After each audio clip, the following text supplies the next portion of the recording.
Supreme court की जानिब से ये जो फैसला आया है जो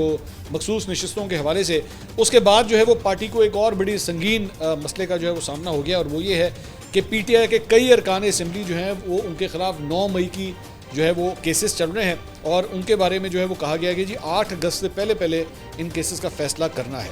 अब उसके अंदर एक बहुत लंबी लिस्ट है पाकिस्तान तहरीक इंसाफ के लोगों की जो उसके अंदर नॉमिनेटेड है और ये कहा जा रहा है कि सुप्रीम कोर्ट ने 8 अप्रैल को बेसिकली ट्रायल कोर्ट को ये हिदायत दी थी कि 9 मई से मुतल्लिक तमाम मुकदमा 4 माह के अंदर निपटाएं, यानी कि 8 अगस्त तक। तो इस डेडलाइन में सिर्फ 40 दिन जो है वो बाकी रह गए। अब इसमें यह कहा जा रहा है कि अगर जब ये फैसले आ गए और उसके अंदर उन 9 मई के मुकदमात के अंदर पाकिस्तान तहरीक इंसाफ के वो लोग जो MNAs हैं या MPAs हैं या सेनेटर्स हैं, अगर वो इसके अंदर सज़ा हो गई उन्हें, तो वो ठग करके नाअहल हो जाएंगे और अगर वो नाअहल हुए तो वो डीसीट हो जाएंगे। तो एक तलवार जो है वो ये लटक रही है इस वक्त उनके ऊपर, ये स्टेटस है। दूसरा,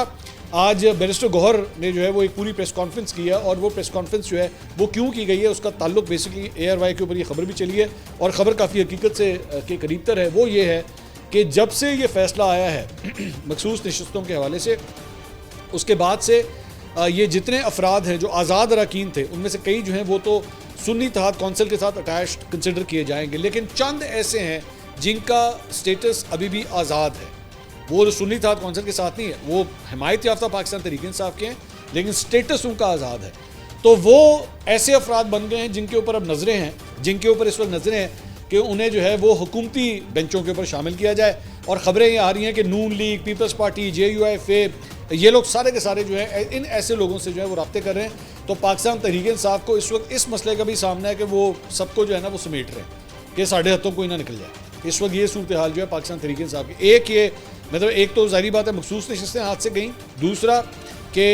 8 अगस्त को फैसले क्या आते हैं, उसमें कौन कौन उड़ता है और किसी को अगर सज़ा होगी तो वो किस तरह जो है वो नाअहल हो जाएगा, और तीसरा ये जो